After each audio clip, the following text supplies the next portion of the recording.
Welcome to How You Livin', a transformative podcast featuring best-selling author, inspirational speaker, and minister, Dr. Rick Rigsby. And now, Dr. Rick.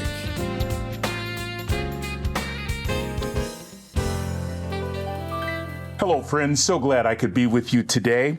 I want to talk to you about helpers and being a good helper, and how being a helper really does impact those around you. You know, I grew up in the 1960s, and it seemed like in my childhood, helpers were everywhere.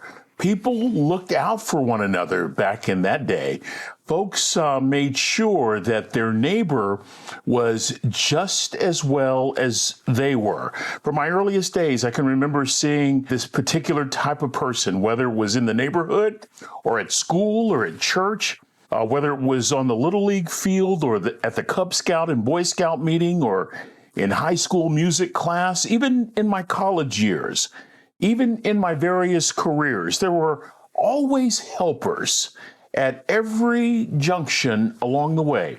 People who simply and unwittingly offered a helping hand. It was never about their comfort. It was never about their convenience. It was never about their security. It was always, what can I do to help? What a quality, friend.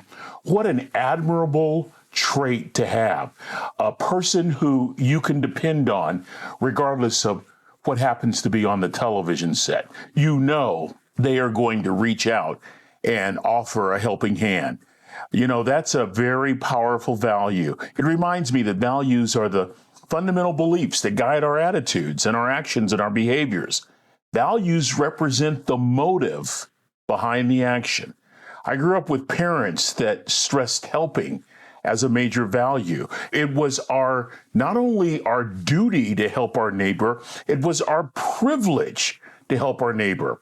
I've shared with you many times the lessons I learned from my father, that third grade dropout.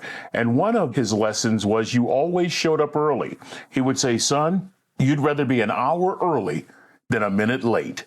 And what he was really saying was this: always inconvenience yourself for the sake of others. You never put yourself in the first position. It's always about looking out for someone else, encouraging someone else, uplifting someone else, helping someone else. Oh man, I'm attracted to a helper. I love a person who has a serving heart. They just want to help, not for the credit, not for the accolades, but they just have this insatiable desire to want to help. And it seems like in our fast-paced world, finding helpers is becoming more and more of a task. But today I want to tell you a story about a man who is seldom discussed, but he is arguably one of America's greatest helpers. I want you to listen carefully, and as I outline his background, see if you can figure out who I'm talking about. This man spent his childhood in Diamond, Missouri, late 1800s. He was actually born into slavery. He and his brother survived a slave raid, and they were raised by a white family who taught them both how to read and write. The boy had an affinity for the outdoors. He loved the woods. He lived in the woods.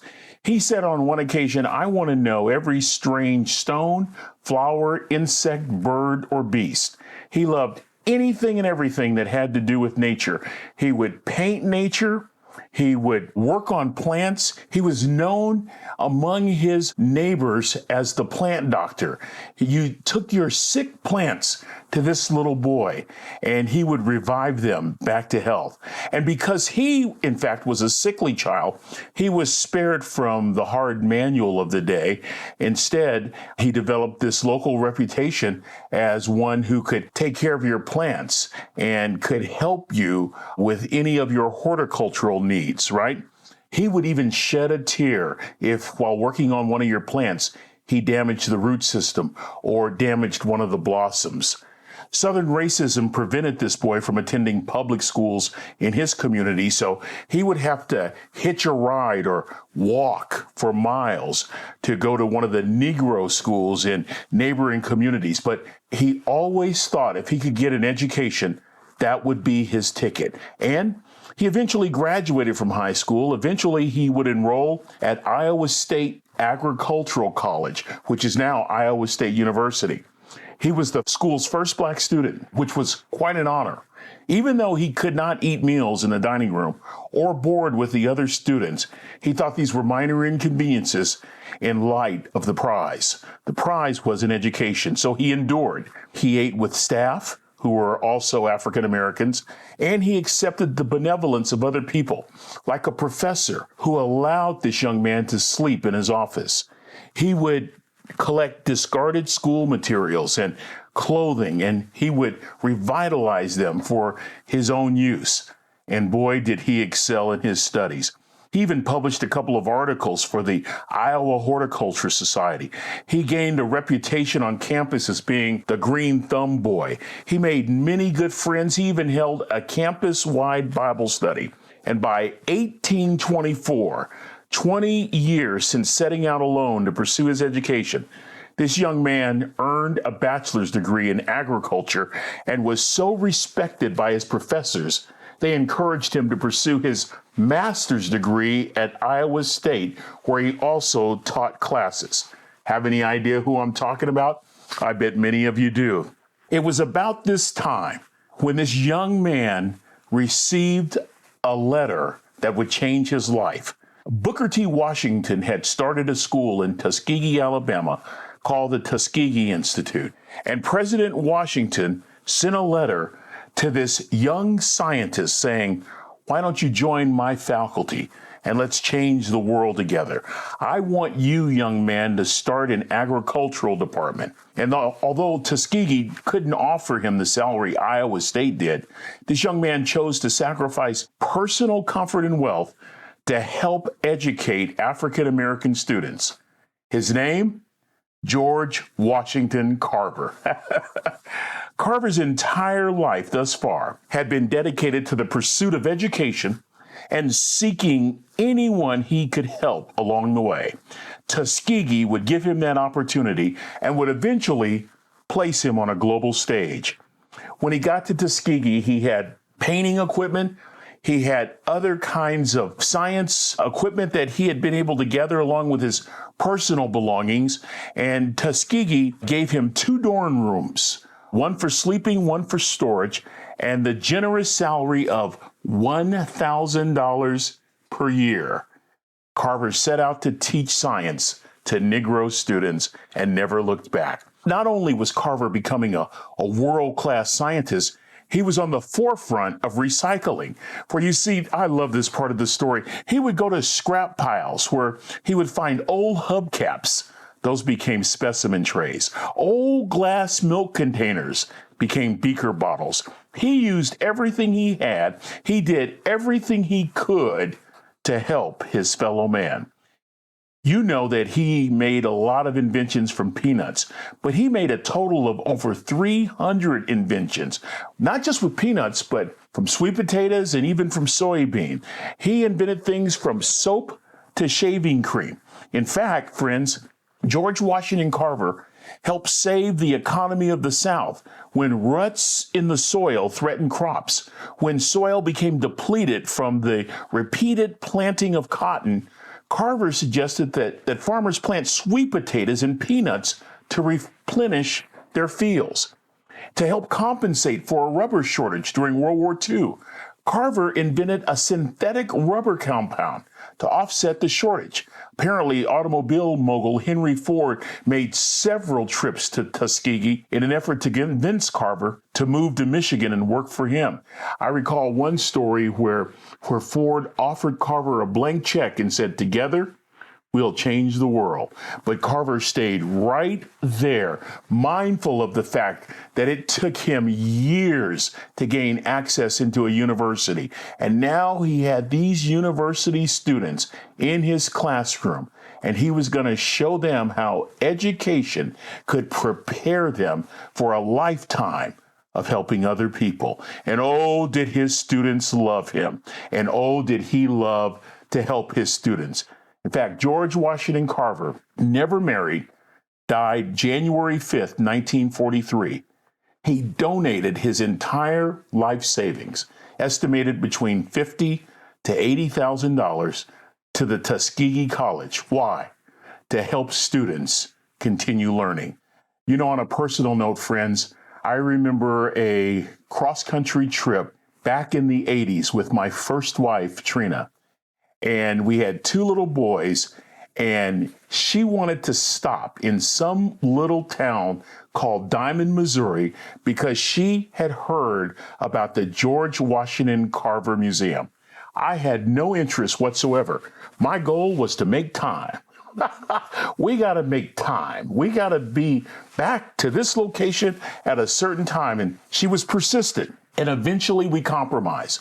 We would stop, but we would only stay 1 hour.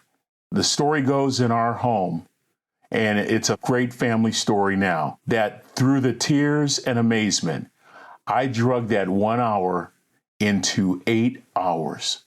I stayed at that museum so long that my wife and boys even got tired. Folks that love museums. I couldn't get enough. In fact, I signed up to be a member of the George Washington Carver Historical Society. Friends, if you're ever in the Midwest portion of the United States, anywhere near Diamond, Missouri, you don't have to spend 8 hours, but go learn about one of the truly great American scientists and inventors who was on the forefront of recycling long before we were talking about recycling. He was as concerned with his students' character development as he was their intellectual development. Listen to this list he compiled. This list contains 8 cardinal virtues for his students to strive toward. And listen to this. Number 1, be clean, both inside and out. Number 2, neither look up to the rich nor down to the poor. Number 3, lose if need be without squealing. Next, win without bragging. Number 5, always be considerate of women, children, and older people. 6, be too brave to lie. 7, be too generous to cheat. 8, take your share of the world and let others take theirs. Our final word today comes from one of my favorites, one of my heroes, George Washington Carver. In his own words, he said on one occasion, "When common people do common things in uncommon ways, they command the attention of the world." I salute you, George Washington Carver. May you rest in peace. And thank you for not only teaching us to use what we have, but also by giving us a lasting example of the impact one can make when they choose to help others. Let's think about that for a few days, friends. Oh, I so enjoyed this moment to talk about a great, great American. And until we meet again, this is Dr. Rick, asking you the most important question I can ask today. How you living? Are you ready to make an impact in your world right now?